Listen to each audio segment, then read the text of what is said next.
Mirë të nderuar teleshikues, në rikthehemi sërish në studio, vjojmë të mbetemi po së bashku në hapësirën e intervistës dhe do të vjojmë po së bashku të diskutojmë dhe të analizojmë sa i takon asaj se çfarë thot raporti OSBE-ODIHR sa i takon zgjedhjeve parlamentare të 11 majit dhe të gjitha problematikat e renditura në raportin e OSBE. Për të diskutuar se e takon të gjitha këtyre zhvillimeve, do të jem me eksperten zgjedhore Gerta Metën në një komunikim të drejt për drejt. Gerta, të përshëndes, faleminderit që je sot në Fox News, si gjithmonë kënaqësi.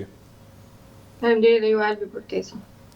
Gerta, si një eksperte që ke kaluar shumë procese zgjedhore dhe e njeh shumë mirë terrenin, e njeh shumë mirë teknikalitetet dhe e njeh shumë mirë përdorimin e burimeve nga fusha të ndryshme gjithmonë për procesin zgjedhor. Si e ke lexuar këtë raport, Gerta? Çfarë nënkupton ky raport për ty, përpara se ne të ndalemi dhe të diskutojmë edhe nën pikat kryesore të këtij raporti? Po, patjetër që natyrisht pritshmëritë e leximit të raportit të ODIHR-it ishin shumë të larta për gjithë aktorët dhe në mënyrë të veçantë për ata të politikës, të cilët besoj që nuk duhet të harxojnë shumë kohë për të nxjerrë se kush është lavdruar ose kush është sharë më shumë, por mbi të gjitha, në të gjitha ato citime, nënvizime dhe rekomandime që ka dhënë konkretisht dhe ka ngritur shqetësim e raporti ODIHR-it, duhet në mënyrë të menjëhershme këto problematika zgjedhore që janë specifike për procesin e 11 majit, por që natyrisht ndihmojnë për zhvillimin e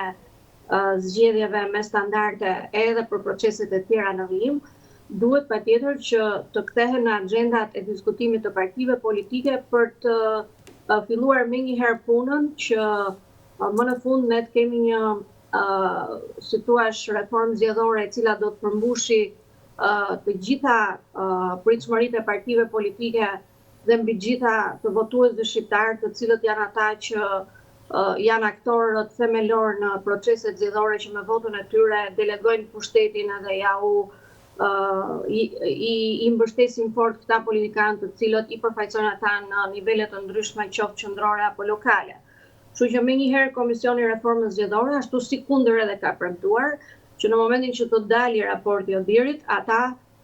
do të ndezin motorët për të diskutuar edhe për të hedhur në tavolinën e diskutimit këtë dokument konsensual që duhet patjetër edhe ti përgjigjen asaj që sa herë që ODIHR-i në të gjitha proceset zgjedhore ka dhënë rekomandime, përse nuk janë reflektuar dhe përse nuk janë zbatuar, por mbeten gjithmonë në atë ping-pongun e tyre që e shtyn, e spostojnë realizimin e kësaj reforme, edhe të punës Komisionit ad hoc të reformës zgjedhore, që gjithmonë ka dështuar nga vullneti jo i plot i palëve politike,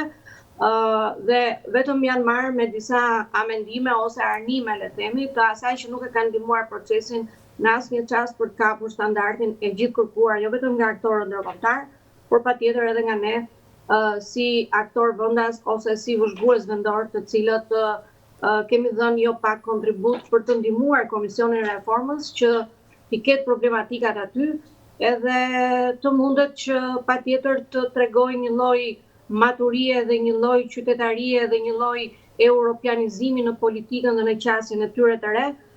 për të ndihmuar të gjitha aktorët në zgjedhje, të gjitha institucionet dhe mbi gjitha për të përmbushur votbesimin e qytetarëve shqiptar, për të cilin ata ju drejtohen qendrave të votimit dhe patjetër japin zgjedhjen e tyre se kush është qeverisja më e mirë. Ky raport për kë ishte shuplak, Gerta? Ishte për sistemin zgjedhor në vend, ishte për qeverisjen, partinë në pushtet, apo ka qenë për një grup subjektesh të ndryshme politike? Si e lexon një ekspert këtë raport? Dhe ku e vendos pikën? Po, absolutisht që terminologjia që ju përmendni që ku drejtohet shuplaka, unë mendoj që shuplaka i drejtohet gjithë vëmendjes minimaliste që politika në Shqipëri ka patur për të realizuar zgjedhje të ndershme, zgjedhje që janë larg lidhjeve kriminale dhe larg krimit zgjedhor dhe zgjedhjeve që nuk e detyrojnë qytetarin shqiptar të shesi votën. Kështu që ajo që vlen të përmendet është që patjetër aty shuplakat janë të konsiderueshme për sa i përket mënyrës se si ata janë shprehur. Patjetër të gjitha ato shqetësime që jo vetëm Odiri, por edhe ne gjatë monitorimeve tona i kemi thënë edhe stërthënë. Patjetër që në një proces zgjedhor ku vija e kuqe midis partisë dhe shtetit është e pa tolerueshme që të bëhet një lidhje solide dhe mos të ndahet partia nga shteti, për sa kohë qeveria, kushdo qoftë ajo në pushtet, nuk arrin dot që të respektojë në mënyrë rigoroze ligjin zgjedhor dhe kodin zgjedhor, dhe për sa kohë thuhet që ka veprimtari të ndaluara, të cilat qeveria duhet i respektojë. Dhe unë shikoj që si asnjëherë tjetër Odiri ka shkuar dhe më tej. Nëse në herët e tjera ka thënë që duhet të ketë një rigorozitet edhe një ligjshmëri të performancës së aktiviteteve dhe institucioneve shtetërore në zgjedhje, këtë radhë ajo ka shkuar duke e shtuar, si thua, numrin e muajve në lidhje me kufizimin e aktiviteteve të ndaluara që duhet bëjë një qeveri për të respektuar kodin zgjedhor, sidomos në periudhë zgjedhore. Nëse ne deri tani në kodin zgjedhor kemi që 4 muaj para ditës së zgjedhjeve, asnjë institucion nuk mund të shkel ligjin dhe nuk duhet të bëjë disa nga aktivitetet që janë të listuara dhe duhet i raportojë me detyrim në Komisionin Qendror të Zgjedhjeve. Odiri këtë radhë ka shkuar duke thënë që kjo ngrirje e aktiviteteve të qeverisë dhe të institucioneve shtetërore të përfshira në kodin zgjedhor duhet të fillojë që në datën që në ditën që presidenti i Shqipërisë dekreton datën e zgjedhjeve. Dhe unë mendoj që kjo do të jetë një pikë shumë e fortë e diskutueshme, ndoshta edhe në komisionin e reformës zgjedhore. Ne do të shikojmë që a do të kemi dakordsi dhe konsensus nga të gjitha partitë që do të marrin pjesë për të bërë, si thua, reformën zgjedhore dhe dokumentin konsensual, a do ta pranojë qeveria qoftë kjo apo qoftë qeveria tjetër e radhës që të mundet të shkurtojë aktivitetin e saj në 9 muaj, ndërkohë që ne e dim gjithë që një herë në 2 vjet në Shqipëri ka zgjedhje, dhe kështu që është një rekomandim shumë i fortë dhe nuk e di se sa do të shkojnë në vend, nuk e di se sa parti do zotohen për ta reflektuar edhe për ta zbatuar si një rekomandim urgjent që ka dhënë Komisioni i Odirit në këtë rast. Në fakt kam një pyetje, Gerta, përgjigjen e së cilës nuk e kam gjetur ose mbase nuk e kam kuptuar ndër vite. Të paktën në çdo proces zgjedhor ka misione të huaja vëzhgimi në vendin tonë për të monitoruar situatën, për të monitoruar fushatat, për të monitoruar procesin zgjedhor dhe gjithçka tjetër që lidhet me zgjedhjen e pushtetit, qoftë lokal apo qoftë edhe atij qendror. Dhe në të gjitha këto procese ka nga një raport të caktuar nga organizata ndërkombëtare të cilat merren vetëm me çështje të tilla siç janë proceset zgjedhore dhe fushatat elektorale. Ka patur shumë raporte të tipit të tillë për shkelje të barazisë, një klim polarizimi dhe goditje dhe pabarazim mes forcave politike e shumë faktorë të tjerë të jashtëm, por sa ka qenë ndikimi i këtyre raporteve ndër vite që të ketë ndikim raporti më i fundit i OSBE Odir? Po, kjo është një pyetje patjetër që nxit si thua debat edhe në mënyrën se si duhet të marrësh një përgjigje për sa i përket kësaj që a janë të aftë politikanët shqiptarë që në gjithë këto vite procese zgjedhore që nga viti 1992 të munden që një herë të vetme të tregohen të kujdesshëm dhe të tregohen shumë të përgjegjshëm në politikbërjen e tyre, që për sa kohë e kemi edhe tashmë të fundit e të artikuluar fort nga eksponenti i opozitës dhe lideri i opozitës, i cili ka thënë ne nuk marrim asnjë hap nëse në udhëtimin tonë për të realizuar reformën zgjedhore të re ne nuk do të kemi prezencën e ekspertëve ndërkombëtar siç janë Odiri, OSBE-ja dhe Komisioni i Venecias. Kështu që përveç faktin që kërkohet që të jenë bashkëpunëtar edhe të realizohet kjo reformë me konsulencën edhe dhe prezencën e ndërkombëtarëve, ky është një detyrim madhor që ata i kanë këtij populli, votuesve shqiptar, që të ulen seriozisht edhe të reflektojnë këto ndryshime. Se nëse do vazhdohet me si thuash marrëveshje hilacake ndërmjet dy kampeve opozitare, që në qoftë se ata e gjejnë veten aty stabil edhe janë okay me këtë lloj kodi zgjedhor për të përmbushur kalkulimet e tyre politike edhe për mos me ndihmu pluripartitizmin që flasin në emër të saj shumë herë më fort, pikërisht këto dy forca madhore, duhet patjetër që në gjithë këtë lloj strategjie ata të tregojnë që ka ardhur koha tashmë që sa herë ka procese zgjedhore, ne duhet bëjmë reformë të re zgjedhore. Dhe kjo ndodh vetëm në Shqipëri, po ta krahasosh me eksperiencat e tjera të vendeve që zhvillojnë zgjedhje, që padyshim dhe ato kanë problemat e tyre, se ne nuk themi që ka zgjedhje model, por ne duhet t'i afrohemi modeleve të tilla ku jemi larg korrupsionit zgjedhor dhe larg asaj që marrëveshjet politike komandojnë realizimin e zgjedhjeve dhe zgjedhjeve demokratike në Shqipëri. Kështu që ky është një moment reflektimi që besoj që dhe aktorët ndërkombëtar besoj e kanë mësuar se si është sjellja politike në Shqipëri dhe ndoshta prandaj edhe këtë radhë raporti i Odirit, nuk themi që herë tjera nuk ka qenë konkret, por ndoshta këtë radhë ata kanë menduar që t'i thonë gjërat ashtu si kundër i kanë thënë gjithmonë dhe t'ia u lënë gjithë përgjegjësinë palëve politike për të arritur marrëveshje, se në fundit ata e thonë gjithmonë që zgjedhjet janë për shqiptarët, për votuesit shqiptar, dhe patjetër që gara dhe starti i garës duhet të jetë i barabartë për gjithë aktorët politik dhe mos ketë manipulime dhe mos ketë si thuash intervente të grupeve kriminale për të drejtuar zgjedhjet në Shqipëri. Kështu që ky është një moment që nëse edhe këtë herë reforma zgjedhore do të dështojë si rezultati i mungesës së vullnetit politik të palëve, kjo është një përgjegjësi e vetme e aktorëve të politikës dhe ata duhet mbajnë përgjegjësi. Se le të jemi edhe të drejtë për drejtë edhe shumë sinqert në gjithë këto diskutime që po bëhen, që ç'a tha Odiri, pse e tha Odiri, ç'a bëri Odiri, gjithmonë kështu ka folur, duke ditur që në fundit ata janë vëzhgues ndërkombëtar, ka një kod etike të profesionalizmit të tyre se si vëzhgojnë zgjedhjet dhe vetmja gjë që ka ngelur është që ata të marrin si thuash një lloj kamzhiku për politikën shqiptare edhe të godasin sa herë që politikanët shqiptarë nuk realizojnë rekomandimet e tyre. Ose duhet ka ardhur momenti që edhe në mënyrën se si janë këto rekomandime të cilat nuk janë të detyrueshme, por janë thjesht alarme që ngren vëzhguesin ndërkombëtar për të thënë që shiko se këto lloj problematikash nuk i keni respektuar, nuk i keni bërë mirë, i keni shkelur hapur, është patjetër një formë që partitë politike dhe aktorët politik të cilët kanë mbi 30 vjet që janë aty dhe nuk janë që bëhen për herë të parë zgjedhjet në Shqipëri, nuk mund presin më shumë se kaq nga misioni i Odirit. Vetëm nëse ne gjithë e dim dhe edhe juve si operator mediatik e dini që ata që ja u fusin të dyja këmbët në një këpucë është pikërisht aktori ndërkombëtar, kur ju e dini që ata i thrasin në ambasada, ju japin mesazhe të forta, vën kushte rigoroze. Dhe vetëm atëherë ne mund të shikojmë që kemi një stërmundim të palëve politike që të marrin vendimarrja ose të bëhen ndonjëherë bashkë për të hequr reformat në Shqipëri.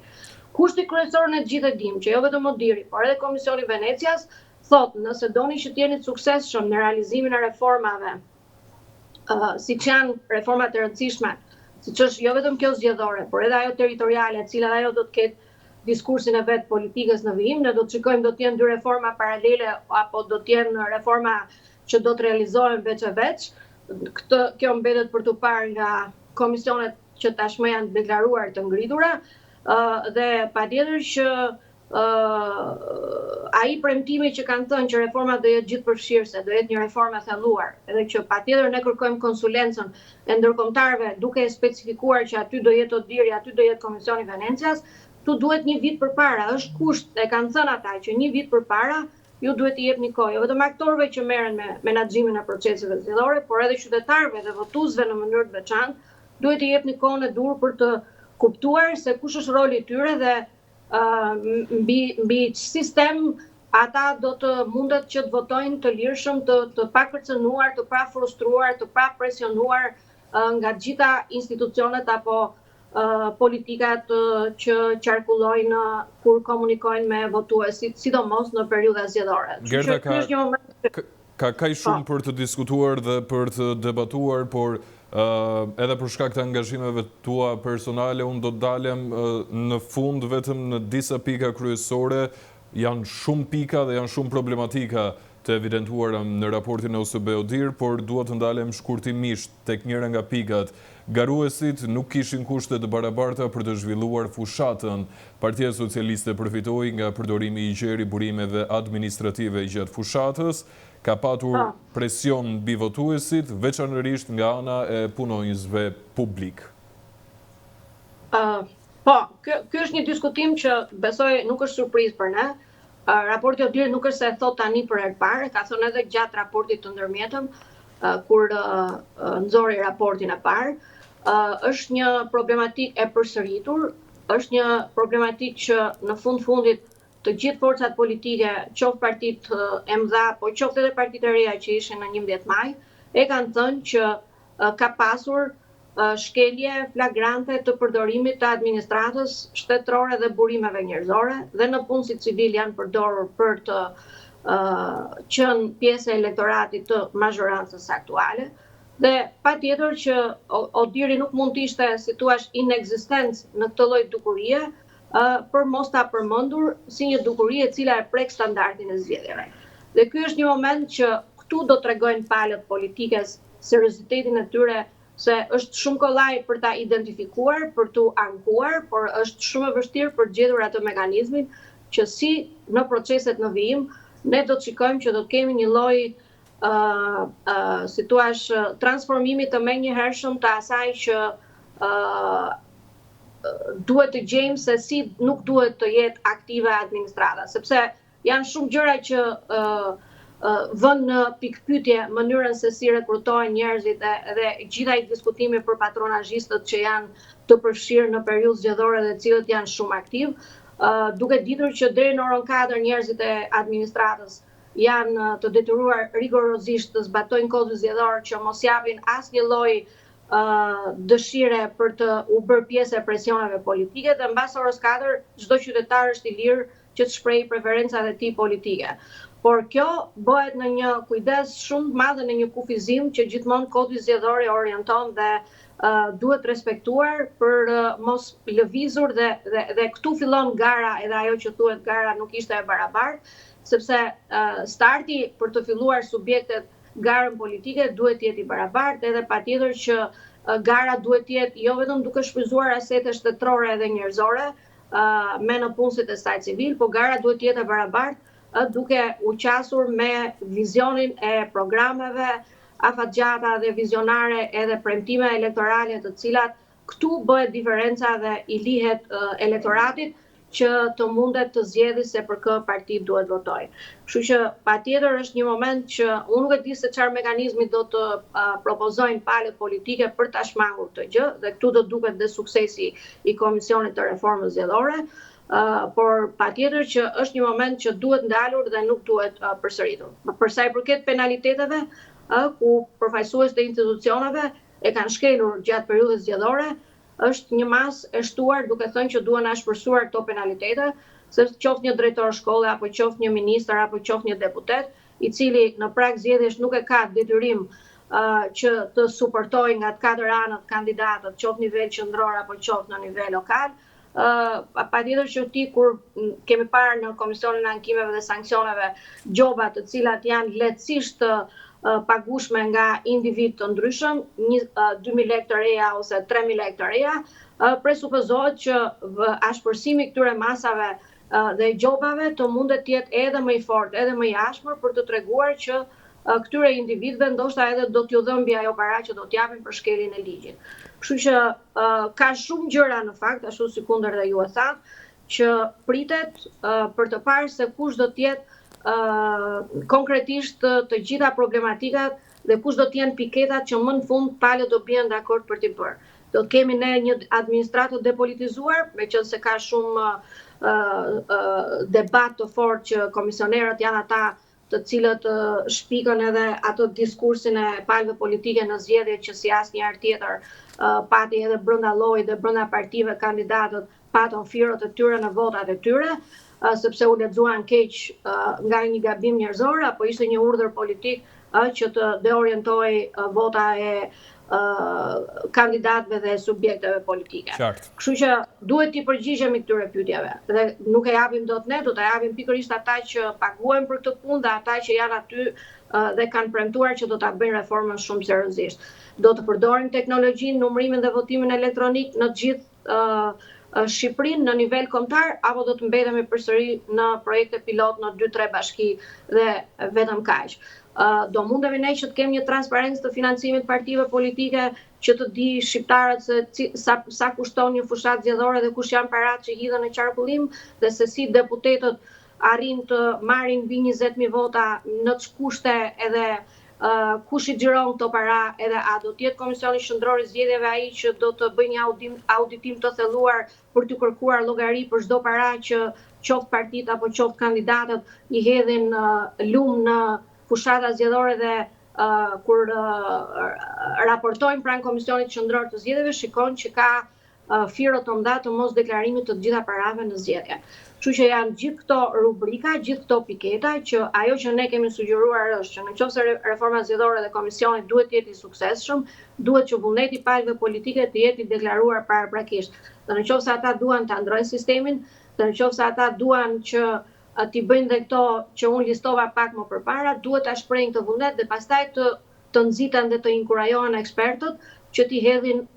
në dokumentin dhe produktin e dakordsuar nga gjitha palët. Nëse kjo punë fillon edhe gjithmonë mbetet në dëshirën e vullnetit politik për ta çuar reformën zgjedhore në minutë fundit, ne do të jemi në të njëjtat situata dhe besoj përsëri Odiri do të jetë në të njëjtat ripërsëritje të problematikave që ndodhin me zgjedhjet në Shqipëri. Gerta, faleminderit shumë që ishe sot në Fox News, kënaqësi.